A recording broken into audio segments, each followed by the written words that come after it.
That's the sound we are recreating in Serum today. If you like it, make sure to subscribe, press the notification bell so you see all of our videos, and hit like on the video. What's up guys, this is Tassian with Cymatics, and today I'm going to walk you through how to make this lead from Flume's track Ezra. So first I'm going to play the original and then I'll play you what we have.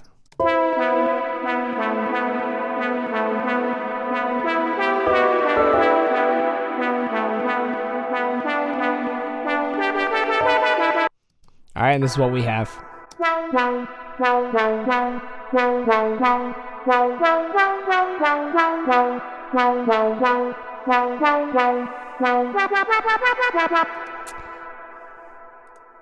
Alright, so there is a download link in the description that has this patch and the project. So definitely get that download and follow along with us. But anyway, let's get into it. So first thing I'm going to do is I'm going to make a new MIDI track. And then I'm going to open up Serum. And then I'm going to copy this MIDI down to our new track, just so we have the exact same MIDI pattern. And this is what we should have.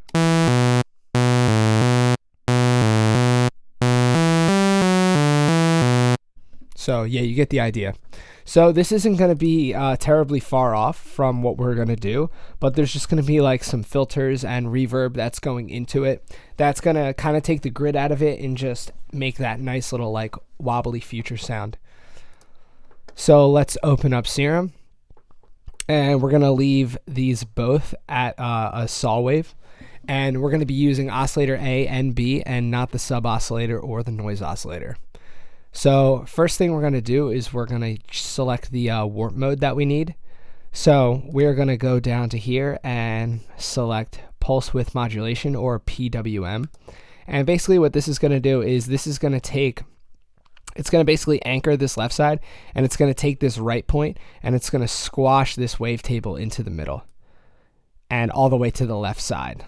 So you have this really thin, like, you know, you can just basically select the thickness of the sound. All right, so we're going to take the warp knob for oscillator A and we're going to drag this to around 11 o'clock, so you have your wave looking something like this. And then we're also going to do the exact same thing for oscillator B.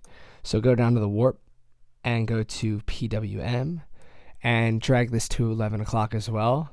So now we should be hearing, you know, it sounds kind of nasally. Let's just play with it and turn it on and off real quick.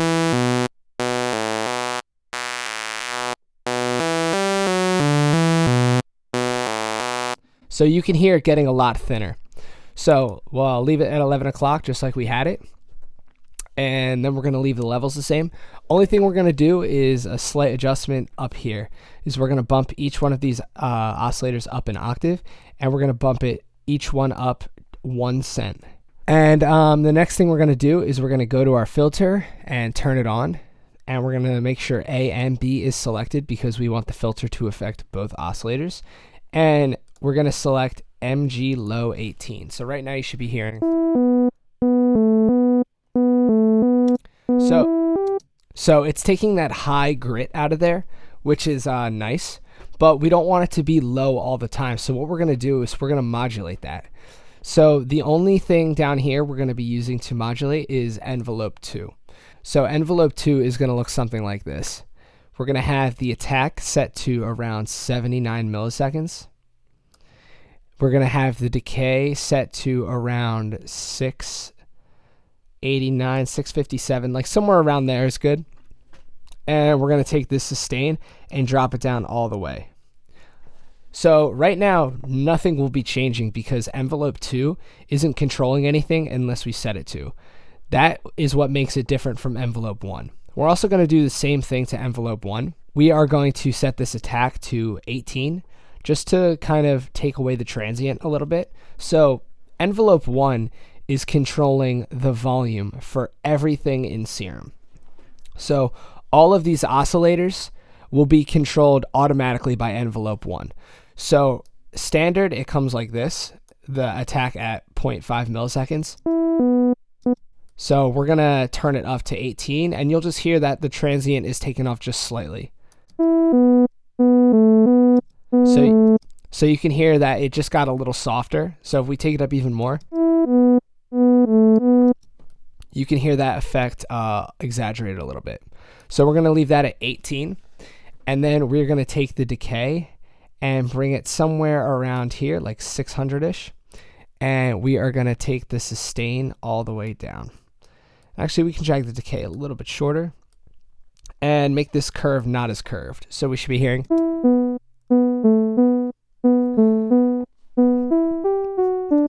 So it's starting to sound a little bit more like a pluck, but still we don't have those highs in that we need.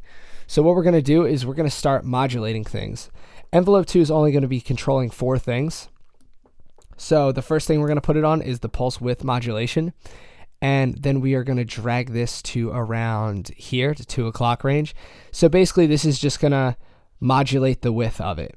Let's say you happen to drag an envelope on and it looks like this. It's going both ways. Don't worry about that because you can hold shift and option and that will take it from going both ways to only one way. So we're going to drag this to around right there and we're going to do the exact same thing for oscillator B. So now we should be hearing. You're starting to hear that, like it's kind of like a valley sound. So now let's really take this sound home and we're going to drag this cutoff down to around right here and put the envelope on it, or put envelope 2 on it. And we're going to drag this range to around 2 o'clock. So now we should be hearing those highs come in.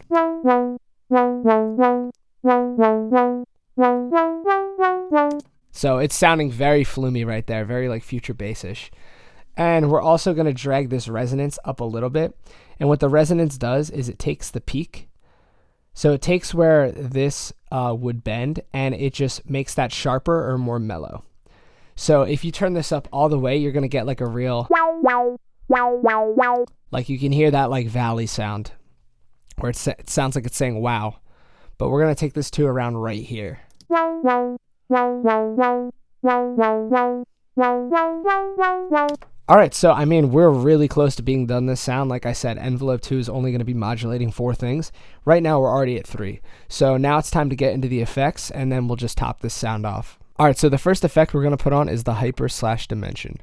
So what this plugin does is it can kind of sculpt your stereo image. And that means that you can make your track or your sound a little bit wider. So we're going to take this mix. What this does is this kind of adds like a unison to your sound. So kind of like if you went to the oscillators and bumped up the voices right here, this kind of does a similar thing. You can select how many voices you want. Its standard comes on 4, so we're going to leave it here. So you can hear it starts to sound a little bit more detuned when you go higher, but we're going to leave it right around here. And we're going to leave the detune and the rate in the same spot. So now you should be hearing. And if you turn this on and off and you're listening in headphones or like speakers, you can hear the sound get a little bit wider when you turn this back on. And then what we're going to do is we are going to take the dimension expander and we're going to turn the mix to around 9 o'clock and the size to around 9 o'clock. And basically what this dimension expander does is it gives a small delay between the left and the right side. And that's kind of creating like an effect that gives your sound the impression that it's in like a large place or it's a big sound. So if we turn this up very high, you can hear it.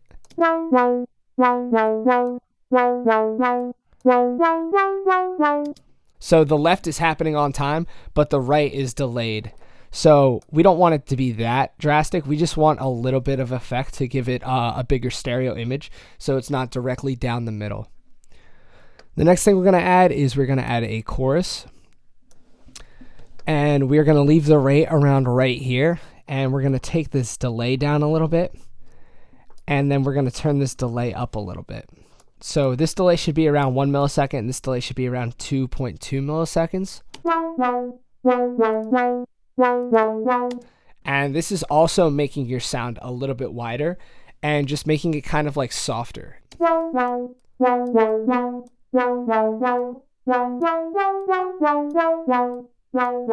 So we want a very small delay because we don't want a ridiculously like large chorus going on. And we're going to actually drag this mix down a little bit because we don't want this effect like to kind of cloud up all the transients. So we're going to also take the low pass filter for the chorus and drag it up a little bit. And then we're going to drag this feed up. And this is like feedback for a delay.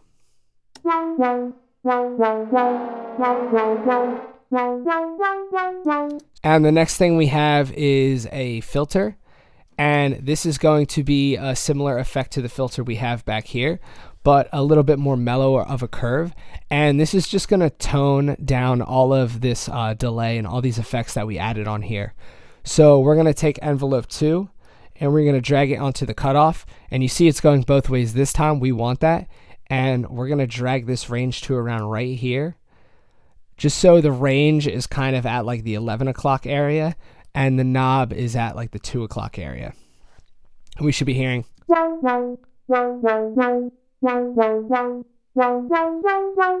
So you can really hear that this filter isn't changing the overall timbre of the sound, but it's definitely taming some of the feedback from the chorus. You can still hear it in there, but without the filter, you hear all that feedback coming in, and we don't really want that. We just want it in there for a little bit. So this is a good way to tame that. And then we're going to add, after that, we're going to add an EQ. And we're going to make this a low cut. But we don't want this big like Q point here. So we're going to drag this Q down to around right there, so it's pretty rounded. And we're going to drag this frequency down to around right here as well. And this is just going to cut out all the lows, all the sub frequencies, because we really don't need that. And then for the next one, we're going to leave this as a shelf curve.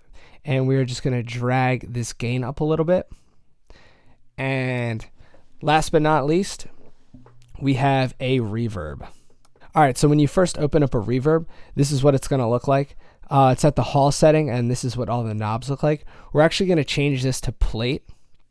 And the difference between plate and hall, you can hear. I'll play it real quick. The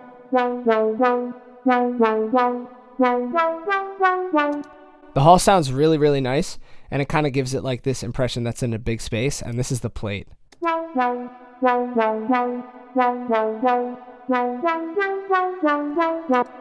The plate almost sounds like more down the middle and a little bit clearer. So what we're going to do is we're going to take this size and bring it up.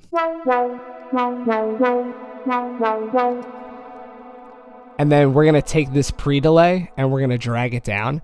The pre-delay, basically, whenever the signal hits the reverb, it will kind of turn it off and wait however many seconds or milliseconds we decide before the reverb comes back in. So let's turn it up all the way so you can hear. It almost sounds like a delay because it's like a pre-delay, but it's like a delay that happens once. So we're going to drag this pre-delay down to around 4 milliseconds. And we're going to take this low cut and bring it up because we want to cut out all the, or not all of them, but some of the lows coming out of this reverb. And then we're going to drag this high cut down because we don't really want to cut any of the highs for this reverb. We're going to bring the damp up a little bit, and we're going to drag the width all the way up as well. And this width is just making the reverb really wide. And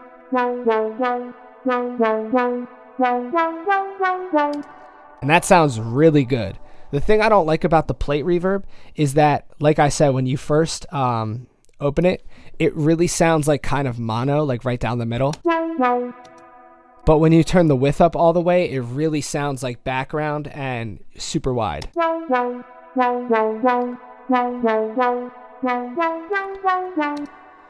All right, so that's it for the sound design, and there is no extra processing going on afterwards. So that's literally it. That's how easy it is to make a sound like that. So I hope you guys learned something today, and I hope you guys enjoyed watching this video. Don't forget that the download for this project file and the preset is in the description below. So I hope you guys downloaded that and followed along with us. But if not, I definitely would recommend downloading that and then running the video back and making it yourself. But anyway, thank you for watching. I'm Tassione, and this is Cymatics.